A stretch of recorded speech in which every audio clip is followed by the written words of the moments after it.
الفيديو ده هقول لك كل حاجه انت محتاجها عشان تذاكر قواعد، بحيث ان القواعد تبقى فعلا منطقيه في دماغك، والقاعده اللي تذاكرها مره ما تذاكرهاش التانية، وده عن طريق 3 خطوات بس. لا استنى بس، انا ما اعرفش اي حاجه عن القواعد واول مره اصلا اذاكر، وعلى الله اعتبرني بادئ من الصفر. يعني قواعد اساسا، ولو ما تعرفش اي حاجه عن القواعد هقول لك تبدا منين بالظبط، زائد كل المصادر اللي انت هتحتاجها عشان تخلص اهم حاجه في القواعد واللي هي الازمنه في اسبوعين. فكبر الشاشه لان الفيديو ده هيفرق معاك كتير. اسمع مني، هيفرق معاك. انت عشان تذاكر قواعد، بس المره دي اللي انا اقصده بالمذاكره انك تبقى فاهم مش حافظ، انت محتاج 3 حاجات. اول حاجه مصدر اساسي للمذاكره، وده المصدر اللي انت هتذاكر منه، المصدر اللي انت هتعتمد عليه في الشرح. اهم حاجه في المصدر ده ان هو يكون لامم كل حاجه عن القاعده، ما يكونش شارح جزء او اجزاء من القاعده دي، لا يكون شارح كل حاجه لها علاقه بالقاعده. وفي الحاله بتاعتنا احنا نفترض ان زي امريكان انجلش هو ده المصدر. المهم دي اول حاجه. تاني حاجه بقى ان انت محتاج تشوف القاعده دي على ارض الواقع، محتاج تشوف القاعده دي ازاي بتستخدم. مثلا لو بتذاكر الماضي البسيط فانت محتاج تشوف او تقرا قصه كامله مكتوبه بالزمن ده اللي هو الماضي البسيط. ليه؟ لان انت اصلا بتذاكر القواعد علشان تستخدمها، ففكره انك تشوف قصه او امثله كتير عن القواعد اللي انت بتذاكرها ده هيديك انت كمان افكار علشان تستخدم القواعد دي، وطبعا الافكار دي او الامثله او القصص هتثبت القاعده اكتر في دماغك. المهم لو بتذاكر ازمنه فاقرا قصص كتير للزمن اللي انت بتذاكره، ولو بتذاكر قواعد مش ازمنه يعني قاعده عاديه في الانجليش، شوف امثله كتير عن القاعده دي، شوف ازاي الاجانب او الناس اللي بتتكلم انجليش بتستخدم القاعده دي. تمام فهمتك. ادخل بقى في الحاجه الثالثه. على فكره الموضوع ده اهم بكتير من المذاكره او الشرح، لان اصلا المفروض الشرح دوره ان هو يفهمك الامثله والقصص دي ليه بتتكتب بالطريقه دي، وهقول لك ازاي تجيب امثله وقصص عن القاعده اللي انت بتذاكرها او الزمن اللي انت بتذاكره. يبقى انت معاك مصدر اساسي للمذاكره اللي هو الشرح، ومعاك مصدر بتشوف منه ازاي القاعده دي بتستخدم على ارض الواقع، والحاجه الثالثه انت محتاج تطبق على القواعد اللي انت بتذاكرها. المهم ان احنا هنستخدم في الموضوع ده التطبيقات، وهم دول ال3 خطوات اللي انت محتاجهم علشان تذاكر قواعد.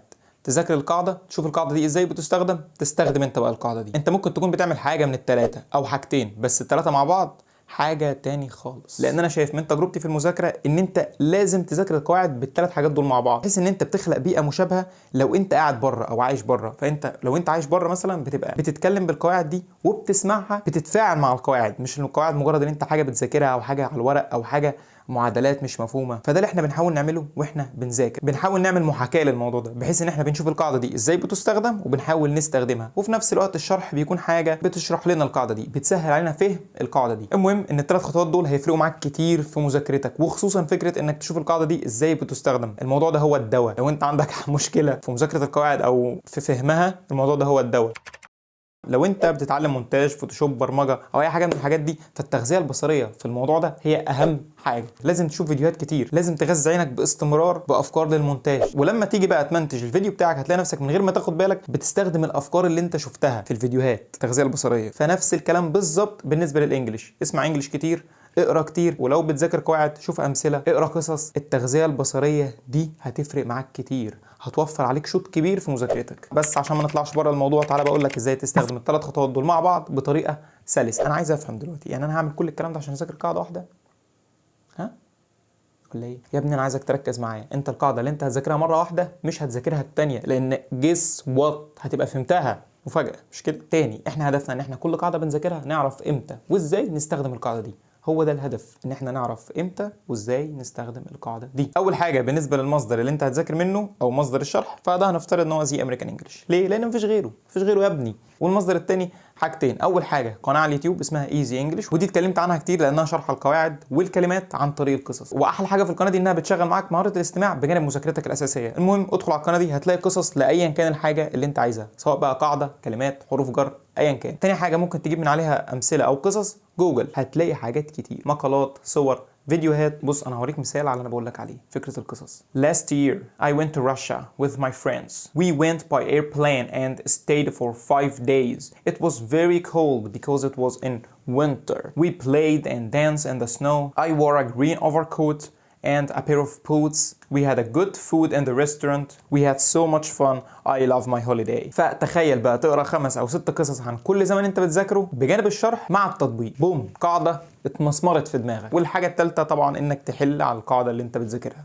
انا كنت بستخدم ولا زلت بستخدم في الموضوع ده التطبيقات، وجربت تطبيقات كتير كلهم حلوين، كلهم هيقضوا معاك نفس الغرض، وحاليا بستخدم تطبيق اسمه كلوز ماستر. ولو انت حاسس ان الموضوع صعب او معقد او ممل، فانا عايز اقول لك ان الطريقه دي في المذاكره احسن بكتير من الطريقه القديمه. الطريقه دي افيد وامتع، وده لان استخدامك للقصص وانت بتذاكر هيضيف لك شويه متعه، والحل هيضيف لك شويه تحدي وسسبنس. ده حتى وانت بتعمل اكتر حاجه ممله في الثلاث خطوات دول، وهي انك تشوف الفيديو بتاع الشرح، هتلاقي نفسك قاعد مركز مع الشرح لانك عارف انك هتحل على القاعده دي وهتقرا قصه عن القاعده دي. فيعني الطريقه دي احلى بكتير كتير. وغير كده تغيير، ما انت بقالك كتير بتذاكر القواعد بنفس الطريقه، ايه اللي حصل؟ طب دلوقتي انا وبلا فخر واحد معلوماته عن القواعد صفر، ما يعرفش اي حاجه عن القواعد، او ذاكرت قواعد قبل كده بس اعتبرني صفر برضه. فابدا من انهي قاعده بالظبط؟ ابدا من الازمنه، لانك لو ذاكرت ازمنه فده معناه انك هتقدر تكون جمل بالانجلش في كل زمن انت عايزه، ولو عرفت تكون جمل فهتقدر مثلا تعبر عن نفسك، هتقدر تقول انت عايز ايه، تقدر تسال، تقدر تجاوب، تقدر تكون قصص. احنا كلامنا كله اصلا عباره عن قصص. المهم الازمنه كلها على بعض 12 زمن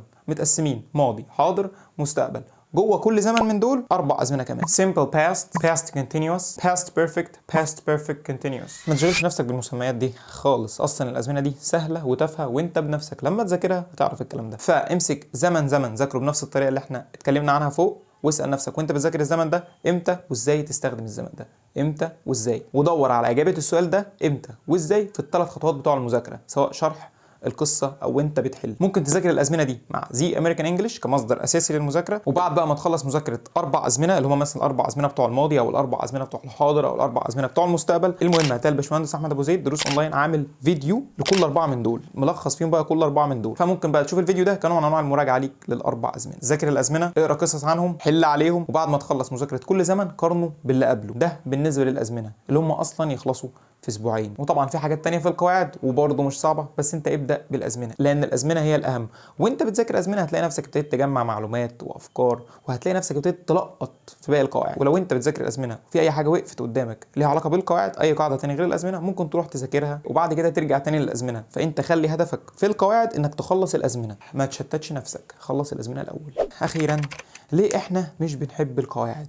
انا عايز بس اقول لك ان انا قعدت طول فترة الدراسة بتاعتي بكره القواعد وما كنتش شاطر خالص فيها، ويا دوب ابتديت افهم القواعد من حوالي مثلا سنة ولا حاجة. فانا قعدت كل ده بكره القواعد وما بحبهاش وما بفهمهاش. فالمهم بعد ما قطعت شوط كبير في المذاكرة، سواء بقى ان انا بذاكر انجليش من مصادر اجنبية او مصادر عربية، فاقدر اقول لك ان القواعد مش صعبة. والله القواعد مش صعبة. الفكرة كلها ان هم كانوا بيشرحوا لنا القواعد غلط، ومش بس الشرح اللي كان غلط، الطريقة اللي هم بيختبرونا بيها، الطريقة اللي هم بيحددوا على اساسها احنا شاطرين ولا لا، احنا مذاكرين ولا لا، احنا فاهمين ولا لا، غلط. يعني المعيار اللي هو على اساسه كان بيحدد درجة فهمك للقواعد كان غلط، فبالتالي او كنتيجة للكلام ده احنا بقينا بنذاكر القواعد غلط. فانت مستني ايه؟ لازم هتكره القواعد ومش هتفهمها، ومهما قعدت تذاكر مش هتفهم. انا عارف انك مش فاهمني وفاكرني بتفلسف عليك، فهقولها لك بطريقة تانية وهتفهم ليه انا بقول لك الموضوع ده. اصلا احنا قعدنا حياتنا كلها بنذاكر نحو. ليه بقى بنذاكر نحو؟ علشان نعرف نقول اذا كانت الكلمة دي مجرورة ولا منصوبة ولا مرفوعة، علشان نعرف نعرب الكلمة دي. وهو ده كان الهدف بتاعنا من مذاكرة النحو، نعرب عشان نجيب درجة حلوة في الامتحان. طب انت بقى تعرف ان اهمية علم النحو هو انه يظبط لك لسانك وانت بتتكلم، انه يعدل لك النطق بتاعك علشان مثلا ما تقراش القرآن غلط او تنطقه غلط فيتحرف. فالهدف الاساسي لعلم النحو انك تتكلم صح. فلو حد عايز يختبرك انت فاهم العلم ده ولا لا، او مذاكر ولا لا، فالمفروض يعمل ايه؟ فالمفروض يخليك تتكلم مش انك تعرب. هتقولي طب ما هو الاعراب بيدل انك فاهم، انت فاهم ولا لا؟ هقول لك لا، لان احنا بقينا مركزين مع الاعراب ونسينا الحاجه الاساسيه. ايه الفكره؟ ان انا بقى احسن واحد بعرف في الدنيا ومش عارف اتكلم، مش عارف انطق عربي صح. فانا مش عايز اطلع بره الموضوع ومش عايز اشتتك، انا عايزك بس تغير الطريقه اللي انت بتتعامل بيها مع القواعد. ذاكر القواعد علشان تستخدمها. القواعد مش صعبه، هم اللي صعبوها علينا. ابدأ بالأزمنة، استخدم ال3 خطوات دول في المذاكرة، وخلي هدفك واحد وانت بتذاكر أي قاعدة، انك تعرف امتى وازاي تستخدم القاعدة دي. وفي فيديو هيظهر قدامك دلوقتي ده فيه 3 تطبيقات هيساعدوك انك تحل على القواعد اللي انت بتذاكرها. واشوفك الفيديو الجاي. سلام.